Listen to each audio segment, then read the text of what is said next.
Hello students, मैं doctor Renu Singh, department of botany, SRLS college Kaladera.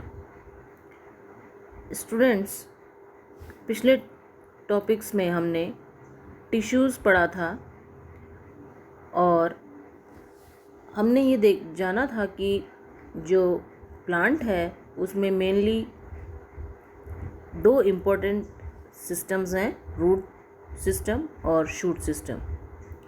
आज हम उसी शूट सिस्टम के बारे में स्टडी करेंगे। जो तना है वो हमने देखा था कि उसकी उत्पत्ति प्रीमूल से होती है और इस प्ररोतंत्र में तने को तथा उसके पार्श्व उपांग जैसे पत्ती एवं पुष्प हैं उन्हें सम्मिलित किया है। तना जो है वो पर्व एवं पर्व संधियों में विभेदित होता है, यानी नोड्स एंड इंटरनोड्स में विभेदित होता है। वह प्रत्येक पर्व पर पार्श्व उपांग भी स्थित होते हैं। अगर हम बाह्य लक्षणों की बात करें तो तने के कुछ बाह्य लक्षण हैं, जैसे सामान्यतः तना ऋणात्मक गुरुत्वानुवर्ती होता है, नेगेटिवली जियोट्रॉपिक होता है एवं घनात्मक प्रकाशानुवर्ती होता है। यानी कि नीचे जो प्लांट का टुवर्ड्स अर्थ मूवमेंट होता है वो गुरुत्वानुवर्ती या जियोट्रॉपिक कहलाता है, तो ये उसके प्रति नेगेटिव रिस्पॉन्स देता है, यानी कि ये ऊपर की ओर वृद्धि करता है, यानी पॉजिटिवली फोटोट्रॉपिक, यानी ऊपर की दिशा में या प्रकाश की दिशा में इसका पॉजिटिव रेस्पॉन्स दिखाई देता है। अतः हम कह सकते हैं कि ये नेगेटिव जियोट्रॉपिक है और पॉजिटिव फोटोट्रॉपिक होता है। तना जो है प्राय ऊर्ध्व या इरेक्ट होता है, परंतु यदा कदा भूमिगत विसर्पी अथवा रिड्यूस्ड भी पाया जाता है। अगर हम इंटरनल फीचर्स की बात करें तो इंटरनल फीचर्स या हम इसकी एनाटॉमी की बात करें, यानी अगर हम तने का सेक्शन काट के देखते हैं तो जो तने की सबसे बाहरी परत होती है वो एपिडर्मिस है, जो कि क्यूटिकल द्वारा ढकी रहती है। बाह्य त्वचा पर उपस्थित रोम बहुकोशिक होते हैं। अब अगर हम अंदर की ओर चलें, सेक्शन के अंदर की ओर देखें तो कोर्टेक्स की सबसे आंतरिक परत एंडोडर्मिस उपस्थित है, जिसमें कि कैस्पेरियन स्ट्रिप्स अनुपस्थित होती है। इस परत में स्टार्च कण बहुतायत में पाया जाता है, अतः इस एंडोडर्मिस लेयर को हम मंडाच्छादित भी कहते हैं। तने में जो संवहन पूल है वे प्राय संयुक्त एवं समपार्श्विक होते हैं। जाइलम सदैव अंत आदिदारुक होता है और शाखाओं की उत्पत्ति हमेशा एक्सोजिनस होती है। ये है इसके आंतरिक कुछ लक्षण। अगर हम इसकी प्रॉपर एनाटॉमी या प्रॉपर हम सेक्शन काट के देखें तो जो इसकी आंतरिक संरचना है वो 3 प्रकार के ऊतक तंत्रों से निर्मित होती है: dermal tissue system, ground tissue system और vascular tissue system. Ground tissue system में बाह्य त्वचा को सम्मिलित किया गया है, जो कि एक सुरक्षात्मक परत होती है और इसकी उत्पत्ति डर्मेटोजन से मानी गई है। एपिडर्मिस पर क्यूटिकल और वैक्स कोटिंग तथा ट्राइकोम्स यानी हेयर्स भी पाए जाते हैं। एपिडर्मिस लेयर में स्टोमेटा भी पाए जाते हैं। ये एक सुरक्षात्मक आवरण का कार्य करती है, यानी कि एपिडर्मिस का जो कार्य है वो है इसको सुरक्षा प्रदान करना, यानी सुरक्षात्मक आवरण के रूप में कार्य करती है। जो दूसरा टिश्यू सिस्टम है वो है ग्राउंड टिश्यू सिस्टम। इसमें कोर्टेक्स, हाइपोडर्मिस, एंडोडर्मिस व पेरिसाइकिल को सम्मिलित किया है और इसमें मज्जा व मज्जा रश्मियों को भी सम्मिलित किया है। तीसरा है वेस्कुलर टिश्यू सिस्टम। इसमें हमने वेस्कुलर बंडल्स को सम्मिलित किया है। स्टेम में कॉन्जॉइंट कोलेटरल वेस्कुलर बंडल पाए जाते हैं और कुकुरबिटा में बाइकोलेटरल वेस्कुलर बंडल पाए जाते हैं। पिछले कुछ टॉपिक्स में हमने डिफरेंट प्रकार के टिश्यू सिस्टम के बारे में इन तीनों प्रकार के जो टिश्यू सिस्टम हैं उनके बारे में हमने विस्तृत अध्ययन किया था। तो ये जो थे कुछ फीचर्स थे जो कि डायकॉट यानी कि द्विबीजपत्री तने में उपस्थित होते हैं।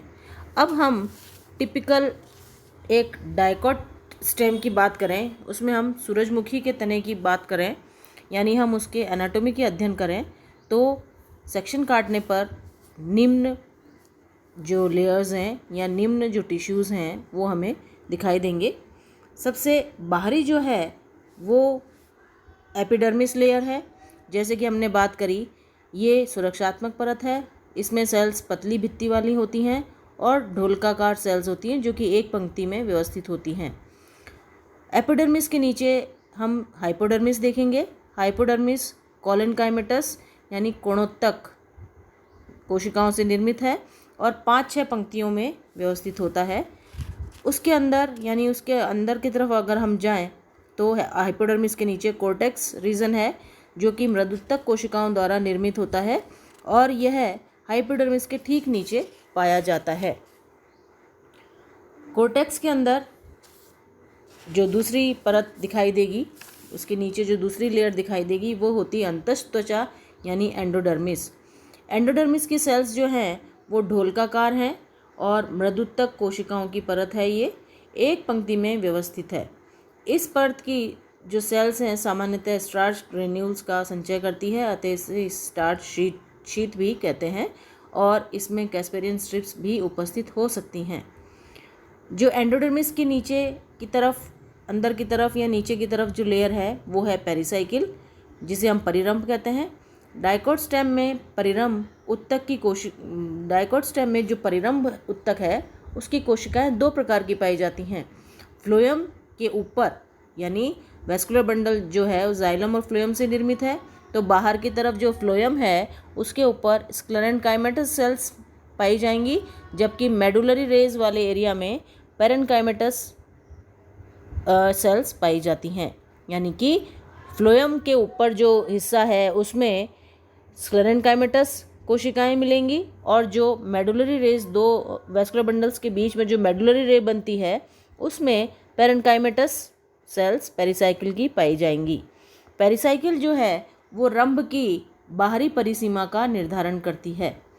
अंततः जो पेरिसाइकिल के अंदर हमें दिखेगा वो है वेस्कुलर बंडल यानी संवहन बंडल या संवहन पूल, जो कि डायकॉट में कॉन्जॉइंट कोलेटरल ओपन और एंडार्क होते हैं, यानी संयुक्त संपार्श्वीय वर्धी एवं अंत आदि दारुक। जाइलम व फ्लोएम के बीच पाए जाने वाले कैम्बियम को इंट्राफेसिकुलर कैम्बियम या अंतःपूलीय ईधा भी कहते हैं। फ्लोएम कॉम्प्लेक्स टिश्यू है, प्राय इसमें फाइबर्स नहीं पाए जाते डायकॉट स्टेम में, और कैम्बियम जो है वो जाइलम व फ्लोएम के बीच में उपस्थित होती है जो कि विभाज्योत्तक लक्षण वाली होती है तथा मृदुत्कीय एवं आयताकार सेल्स से निर्मित होती है और इन सेल्स में विभाजन की क्षमता होती है। जो कैम्बियम है उसका मुख्य कार्य होता है सेकेंडरी ग्रोथ करना, यानी द्वितीयक वृद्धि का जो कार्य है वो कैम्बियम के द्वारा किया जाता है। तो डायकॉट्स में चूंकि कैम्बियम उपस्थित है तो डायकॉट्स में सेकेंडरी ग्रोथ दिखाई देती है, जबकि मोनोकोट्स में कैम्बियम का अभाव होता है, अतः सेकेंडरी ग्रोथ एक बीजपत्री में अनुपस्थित होती है। जाइलम भी कॉम्प्लेक्स टिश्यू है जिसमें कि अन्य कंपोनेंट्स यानी जो इसके चारों कंपोनेंट्स हैं वो उपस्थित हैं। अंततः जो सेंटर में केंद्रीय भाग में जो हिस्सा है वह कहलाता है मज्जा या पित्त। तने में जो केंद्रीय भाग है उसमें गोलाकार अथवा बहुकोणीय कोशिकाएं होती हैं जो मज्जा बनाती हैं और बीच बीच में इनमें अंतराकोशिक अवकाश भी पाए जाते हैं तथा इनमें कुछ श्लेष्मीय नलिकाएं भी पाई जाती हैं। जो नीचे चित्र है, जो चित्र स्पष्ट दिखाई दे रहा है वो सूरजमुखी के तने का चित्र है। ऊपरी जो चित्र है वो इसका आउटलाइन डायग्राम है और जो नीचे वाला डायग्राम है वो है सेलुलर डायग्राम। जो अगर हम नीचे वाला सेलुलर डायग्राम देखें तो उसमें सबसे बाहरी परत जो है वो है एपिडर्मिस की, जिसमें कि एक पंक्तिक लेयर है और उसके ऊपर हेयर्स यानी ट्राइकोम्स उपस्थित हैं। इस एपिडर्मिस के नीचे हाइपोडर्मिस की कुछ परतें हैं और हाइपोडर्मिस के नीचे फिर कोर्टेक्स रीजन की सेल्स हैं और कोर्टेक्स से अंदर की ओर स्टार्च शीथ जो कि एक पंक्ति है और ढोलकाकार सेल्स हैं, एंडोडर्मिस उपस्थित है और पेरिसाइकिल उपस्थित है नीचे। जो हमने बताया था कि फ्लोएम जो सेल्स है उसके ऊपर जो पेरिसाइकिल की कुछ परतें हैं वो दृढ़ोत्तक कोशिकाओं से निर्मित होती है और जो दो वेस्कुलर बंडल्स के बीच यानी कि दो वेस्कुलर बंडल्स के बीच में जो स्थान है पेरिसाइकिल वाला हिस्सा है वो पेरेन्काइमेटस सेल से निर्मित होती हैं। इस पेरिसाइकिल के नीचे फ्लोएम है, फ्लोएम के नीचे ये कैम्बियम है बीच में और उसके नीचे ये जाइलम टिश्यू है। जाइलम केंद्र की ओर तो प्रोटोजाइलम है और बाहर की ओर जो परिधि की ओर जो बड़े जाइलम के दिखाई दे रहे हैं वो मेटाजाइलम है और अंततः जो सेंटर एरिया है या केंद्रीय भाग है वो इसका पिथ या मज्जा क्षेत्र है। तो इस तरह से ये थी एक डाइकोट तने की एनाटोमी। अगले टर्न पे हम नेक्स्ट लेक्चर में मोनोकोट स्टेम की एनाटोमी के बारे में बात करेंगे और इन दोनों में क्या क्या डिफरेंसेस है, यानी कि डाइकोट स्टेम और मोनोकोट स्टेम में क्या डिफरेंस है वो हम नेक्स्ट टर्न पे अध्ययन करेंगे। Thank you.